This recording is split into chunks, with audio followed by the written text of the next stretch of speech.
Um, Mardonius, the Persian general who had been left behind by Xerxes after Xerxes felt like they were losing the war, made a diplomatic attempt that doesn't really make sense. But he was looking, but if it had worked, it would have maybe changed the course of the Greco-Persian war. Now, Mardonius had most likely analyzed what had happened before, especially at the Battle of Salamis, and it had occurred to him. Herodotus tells us that it had occurred to him that it was because of the power of the Athenians at sea that the Persians were losing to the Greeks. He knew that the Persians had the most powerful land force, and there was no way the Greeks would beat them there.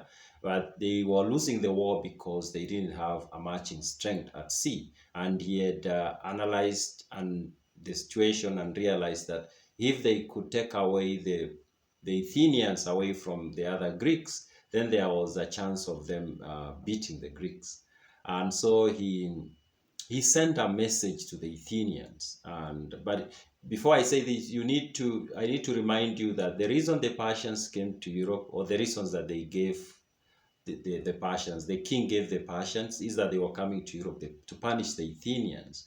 And the reason they were punishing the Athenians is because there was a time when the Athenians joined Milesians and other Greek city-states, and they went to Sardis and burned down the city. Sardis was like the capital of Persia in the west. It was in the place we know today as Turkey.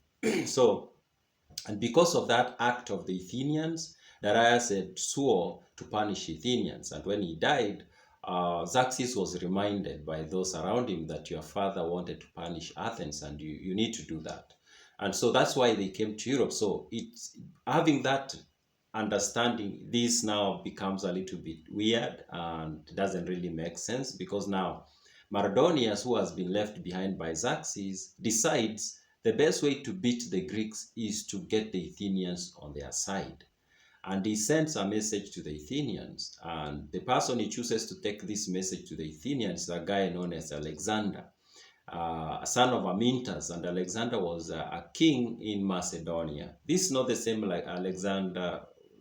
It's not the Alexander the Great. This is a different Alexander, even though they have the same name and they come from the same region. So Alexander goes to the Athenians and he carries a message to them from Mardonius, and he tells the Athenians, Mardonius, who is speaking with the authority from the king of Persia, has sent me here to tell you that the Persians are forgiving you for all that you ever did to them. That, of course, includes the burning down of Sardis. And the Persians are also willing to let you go back to your land. And not only that, you can also get any other piece of land you want. The Persians will help you get that. So that's the message from Mardonius. And then the Persians will help you settle down, build temples, do whatever you want to do. But you just need to do one thing. You form an alliance with the Persians, and then you help the Persians fight the other Greeks. Now, when the Athenians knew about the coming of this messenger, the way Herodotus describes is like the messenger was already in Athens. The Athenians refused to listen to them, or they found excuses not to listen to them for maybe a few days. And the reason they did that, they wanted the Spartans to send their own messengers to Athens, so that those messengers would be present when Alexander presents whatever he presents. So they found excuses for a few days, likely, and then the Spartans sent their own people, ambassadors. And now when the Spartans had the ambassadors present, now the Athenians called Alexander to come and present whatever he wanted to present. Now he's talking, giving the Athenians this information, while the Spartans are just seated there listening. So he tells them what Mardonius will offer them, allow them back to their land, allow them to get more land, allow them to settle and build temples and renovate their city, whatever. And the Athenians um, after Alexander is finished, they say, we are not going to respond to you. We have the Spartans here, and maybe they should say something before we say something. And now uh,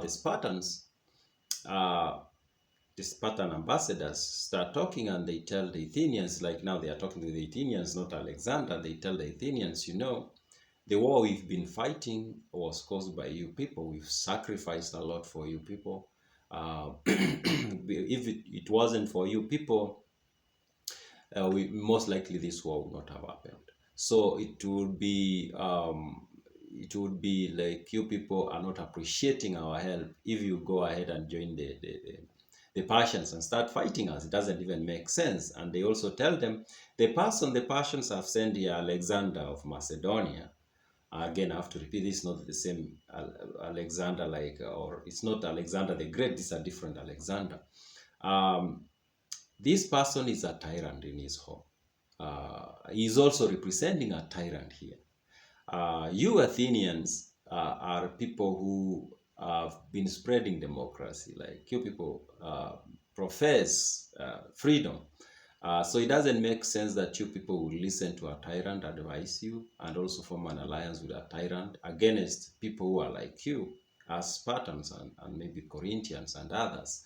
So you shouldn't listen to him, even though he's very, the way Herodotus describes it, or he quotes them saying that he does it natural. He does as is natural for him to do, like the way he's trying to persuade you is so natural. He's very good. Basically, he's very good at what he does, like his way of persuading you.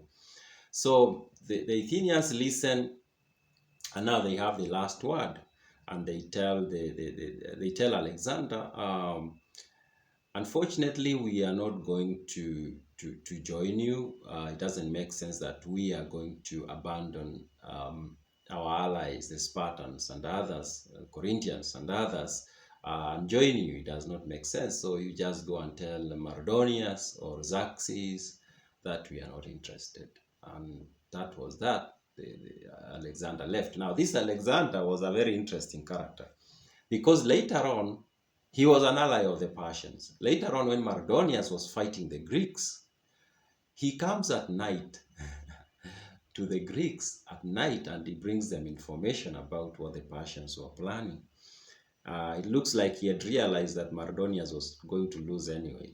So he comes to the Spartans in particular and gives them information, and he tells them, I'm requesting you to remember me, to remember the sacrifice I've made for me to escape from the Persian camp at night, to come and bring you this information. So he was kind of looking to not to be hurt.